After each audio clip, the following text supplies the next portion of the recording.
La barre des 4000 décès dépassée, le ministère de la Santé l'a annoncé dimanche soir. Un bilan très inquiétant, d'autant que plus de 1000 décès sont survenus en seulement un mois.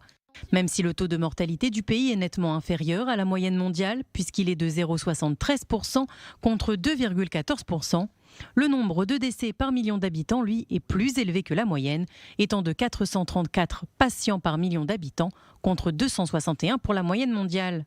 Le nombre de cas graves est supérieur à 1000 et plus de 250 patients sont actuellement sous respirateur. Malgré le durcissement du confinement, la situation reste préoccupante. Le nombre de cas quotidiens commence à stagner, mais il ne descend toujours pas. Les hôpitaux s'approchent de leur capacité totale. Le directeur du ministère de la Santé a appelé à ajouter des lits supplémentaires dans les unités Corona. Autre source d'inquiétude, les nouvelles mutations.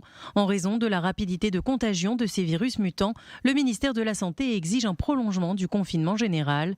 Il devait prendre fin ce jeudi, mais le cabinet Corona se réunit cette semaine pour décider ou non de prolonger les restrictions de déplacement d'au moins une semaine. En attendant, le gouvernement a décidé d'imposer un isolement obligatoire à l'hôtel pour les Israéliens revenant des Émirats arabes unis et du Brésil, où plusieurs cas de mutations sud-africaines ont été détectés. Quelques libertés seront toutefois autorisées rapidement aux personnes ayant reçu les 2 doses du vaccin. En attendant la mise en place du passeport vert, elles pourront déjà éviter l'isolement en cas de contact avec une personne malade, une semaine après avoir reçu la 2e dose. À ce jour, plus de 2 millions d'Israéliens ont déjà reçu une dose du vaccin. Depuis dimanche, les personnes de plus de 45 ans sont appelées à se faire vacciner. Et après les enseignants, ce sont désormais les gardiens de prison ainsi que les prisonniers, israéliens et palestiniens, qui commencent à se faire vacciner cette semaine.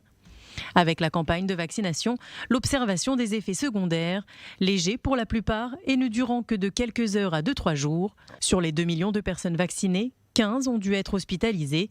Il s'agit de personnes ayant des maladies sous-jacentes et aucun lien avec leur vaccination n'a encore été prouvé. Pour le reste, des réactions allergiques ont pu être remarquées, tout comme des cas d'éruption cutanée et de fatigue ainsi que de faiblesse du nerf facial. Des réactions principalement dues à une réaction du système immunitaire qui apprend à se défendre contre les protéines du virus.